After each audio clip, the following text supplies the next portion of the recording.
వేరే ఏది కూడా సాధ్యపడనప్పుడు ఈ ప్రేమ నమ్మకాన్ని కలుగజేస్తుంది.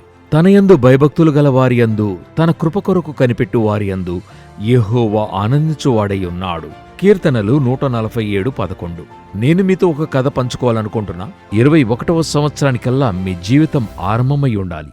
అయితే బెసియానాకి ఆ లేత వయసులో తన జీవితానికి ముగింపు వచ్చినట్టయింది. బెసియానా ఎంతో చురుకైనది, ఇద్దరు చిన్నబిడ్డలకు తల్లి కూడా. అదే సమయంలో ఆమె ఒక విధవరాలు. లోకములో సాధారణంగా అనేక ప్రాంతాలలో తమ భర్తలను కోల్పోయిన తర్వాత మరలా పెళ్లి చేసుకుంటారు. అయితే బెసియానా ఉండే ప్రాంతంలో వితంతువులు సాధారణంగా పునర్వివాహం చేసుకోరు. వారికే వయసైనప్పటికీ వారు ఉపయోగించబడ్డారంటారు. వాళ్లు బలహీనులు, ఎటువంటి గౌరవము నమ్మకము లేనివారిగా ఉంటారు. ఇంకా చెప్పాలంటే వారి సొంత కుటుంబీకులు వారిని పిలిపించుకోవడానికి ఇష్టపడరు. బెసియానా తన తదుపరి జీవితమంతా తన భర్త కుటుంబములో ఉండి తన అత్తను పరామర్శిస్తూ అక్కడే ఉంటుంది.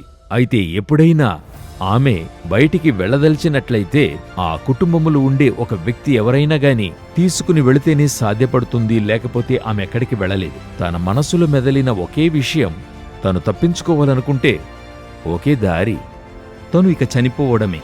ఎంత మాట!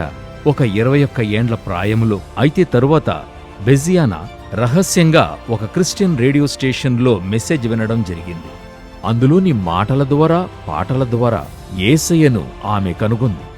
ఆమె చెప్పిందిదే, ప్రతిరోజునూ నేను దేవుని ప్రేమను, నాలో ఉన్న వెలితిని నింపడం చూస్తూ ఉన్నాను. అటు తర్వాత దేవుడు నా జీవితాన్ని ఇతర వితంతువులకై ప్రేమను పంచుకునే విధంగా నన్ను నింపాడు. ఆ విధంగా పరిచర్య చేయడం ఆరంభించింది. ఆమె వారితో ఎలా పరిచర్య చేసేది? వారితో చెప్పేది, దేవుడు మీ పట్ల ఉద్దేశము కలిగి ఉన్నాడు, ఎవరునూ మీ యొద్ద నుండి తీసివేయలేని ఒక నిరీక్షణను మీకిచ్చి ఉన్నాడు. ఒకవేళ మీరు అడగొచ్చు, ఎటువంటి ఒక సువార్త ఈ 21 ఏండ్ల మహిళకు ఉందని. కాని నాకు జవాబు తెలుసు, యేసు, ఆయనే నాకు సువార్త. మీకిది కాస్త పరిచయంగా ఉండొచ్చు. మీరు కూడా ఒక నిస్సహాయత పరిస్థితిలో ఉండి ఉండవచ్చు. కాని ఎక్కడున్నా మీరు, యేసే మీకు సువార్త. బెసియానా యొక్క జీవితములో తానున్నట్టుగా చూడండి, ఎటువంటి పరిస్థితిలోనూ ఆయన ప్రేమ మీ జీవితాలను నింపి మిమ్మును చైతన్యపరుస్తుంది. ఎందుకంటే ఆయన చెప్తున్నాడు, తన యందు భయభక్తులు గల వారియందు, తన కృప కొరకు కనిపెట్టు వారియందు యెహోవా ఆనందించువాడై ఉన్నాడు. మీరు ఆయన యందు విశ్వాసముంచినట్లయితే, ఎడబాయకుండినట్లయితే మీలో ఆనందించగలడు.